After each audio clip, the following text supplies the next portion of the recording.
Hey, what's good, everybody? This is your boy Ced Banner, and this is my review of Aquaman. It's no secret, man. DC has been in the struggle, and those of us who are DC fans have been in that struggle for what, about 5 years now. After the whole Dark Knight trilogy, they decided to finally kind of get into the franchise building world to compete with Marvel, and it has been up and down, more downs than ups. 2013, they started off with Man of Steel, which came out to mixed reviews. I was one of the people who were actually very happy with it. I loved Man of Steel, mostly because of the direction. Huge Nolan fan here and Snyder fan. Then from that, they jumped the gun with Batman versus Superman, and I had to do a lot of apologizing for my review on that. I had to watch it a couple of more times to really, list all of the mistakes and just where they went wrong. They just rushed it. Wonder Woman, of course, was a huge success, and rightfully so. It was a very solid movie. It was not without flaws, but it was solid and was entertaining and a huge step in the right direction for DC as a whole. And then, of course, we went to Suicide Squad, which was, it got a little goofy. It wasn't terrible, but it wasn't good either. Justice League, which should not have been made. It had its fun moments or whatever, but the behind the scenes problems and the switching directors, it made it a mess in the end. So Aquaman has been in a position now, it's been anticipated for well over a year, to where it's pretty much going to have to be DC's savior if they're going to continue on this train of releases and installments. When I heard that James Wan was going to be the director, I didn't know what to think. If you look at his portfolio, he's mostly been involved with horror flicks, which horror movies just don't really work well with me. At least in the past 10 years or so, it's too much of the same yada yada. Watch my horror reviews and you'll see what I'm complaining about there. But when I heard he was doing this, I thought it was interesting. And then of course you have the casting of Jason Momoa, Drogo from Game of Thrones as Aquaman. If you were into the comics at any point, not many people were unless you're just a super geek. I'm not one of those. But if you were deep into the comics, you had this white guy with yellow hair and the orange and green getup, and then seeing Jason Momoa come out looking like a biker, somebody off of Sons of Anarchy playing Aquaman, it was kind of a culture shock. And people weren't sure if it was going to work, and you couldn't really tell from Justice League because Justice League was just kind of in your face. Let's start off with the plot. The plot of Aquaman impressed the hell out of me, and because this is something where this hero had to be, even though we've seen him in Justice League, him and his entire background as well as a plight to move the story forward had to be introduced. It had to be done in a way where it was not jumbled, had to be done in a way where it did not feel rushed, had to be done in a way where it's like the first time you've seen Aquaman. And for a lot of people on film and otherwise, it is. It was a huge task to be undertaken here, and I feel like it was done damn near perfectly.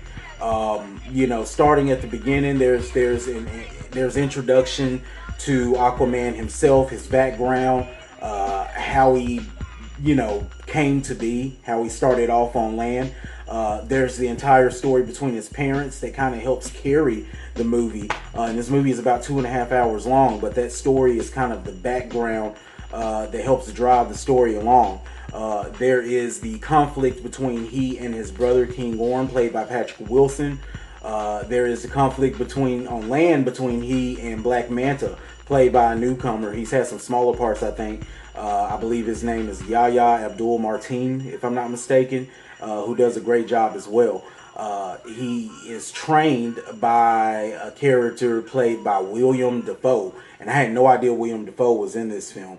That was a great surprise and a pleasant surprise for me. And his mother, by the way, Queen Atlanta, is played by Nicole Kidman, who is great in everything she's in, even if the movie isn't that great. Which leads me into casting. Casting, I felt like, was great. The only downside to the casting I had was Dolph Lundgren playing King Nereus of Atlantis, because he's a certain type of actor. He's in that branch of expendable actors, you know, Stallone, Schwarzenegger, Chuck Norris, all of them. He wasn't utilized for that type of character. Maybe they wanted to switch it up some, or maybe they just wanted him there to kind of add to the badass element of this film. But I didn't feel like he was necessary here. It just felt out of place. But everyone else I felt like was cast perfectly. I really enjoyed the casting. That really raised the level of the film. As far as the score and composition, of course, you know, I always say I'm big on that. I absolutely love the score. It was very unconventional, and it's kind of, you know, if you look at a list of the name of the songs used and the compositions, you probably think it will be all over the place, but everything worked for each scene. And I really liked that it kind of kept the 2.5 hour runtime fresh. And there were several scenes where, you know, the background music would come in, and I kind of, you know, would sit back like, wow, that's kind of badass. I like that. It sounded good. It was just different. And I like that. That's what DC needs and has needed. They need it different in a good way. More so original. And this felt original in a lot of scenes thanks to the score. As far as visuals and special effects, DC, of course, has been talked about a lot, you know, in the past 5 years because of CGI being cheesy and looking lazy and not clean, and I agree in most cases. And there were other cases where I kind of felt like it was done in a way to make the film feel like it was the comic, and I got it and I liked it, you know, more like in Wonder Woman. I had no complaints with CGI in that film. This film, I feel like the CGI went up a level. It's not flawless, let me say that. However, you can tell there was a lot of more effort and thought put into it. Just for example, of course, you know, half of the movie at least is underwater in Atlantis. You know, when the characters are interacting with each other, there's the hair movement. I thought it was very detailed, and I even watched to make sure the hair was moving in the same direction as the reefs and, you know, the plant life in the background, just for accuracy, some kind of accuracy. And it was, you know, when the characters would talk to each other underwater, at first I was like, wait a minute, there's no bubbles. But then, of course, I thought about it. They're not breathing air down there. You know, I guess they have gills. I don't know.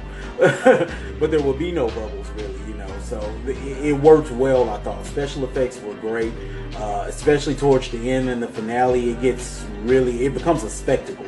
And it's really, I mean, for lack of better words, it gets beautiful, man. It really does. Like the coloring, the lights used, you know, the composition on screen, the cinematography is just great.